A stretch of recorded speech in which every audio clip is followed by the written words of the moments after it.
We started with a group of colleagues 25 years ago, based in France, and because at that time we found out that we were isolated in our farms, and it was quite important to get together to share what we were doing and what was successful, what was not successful, trying to understand why.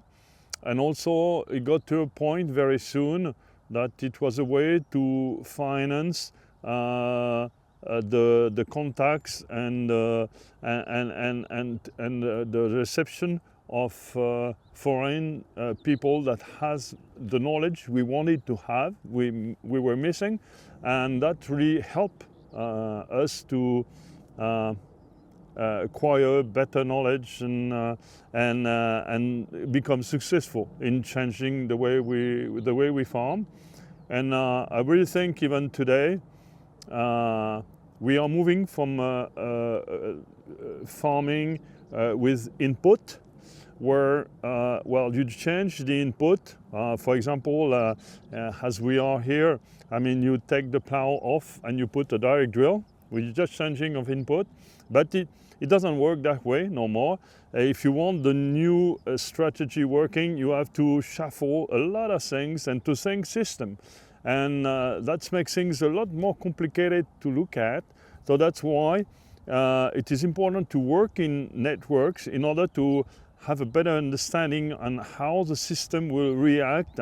And I think when it is not a bad idea, but when the strategy comes from top-down kind of things, usually it doesn't work properly. It has to be very rooted from the ground.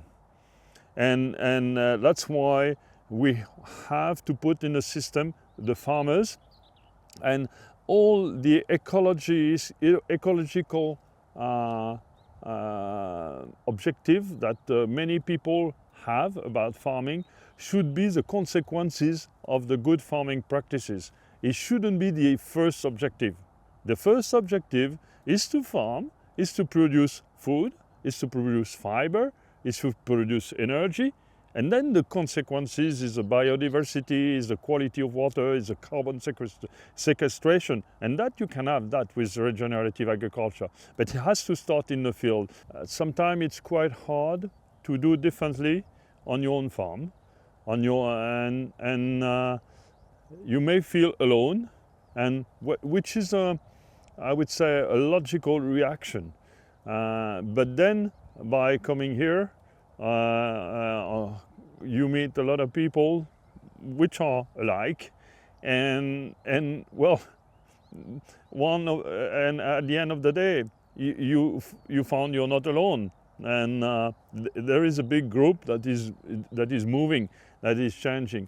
I mean, not everyone is changing the same way, but you are, I would say, the kind of pioneers or the kind of people trying to break the rules or thinking out of the frame. And by being able to pull all that knowledge and that will to do different things here, I mean, it's just like a kind of big firework and like a melting pot.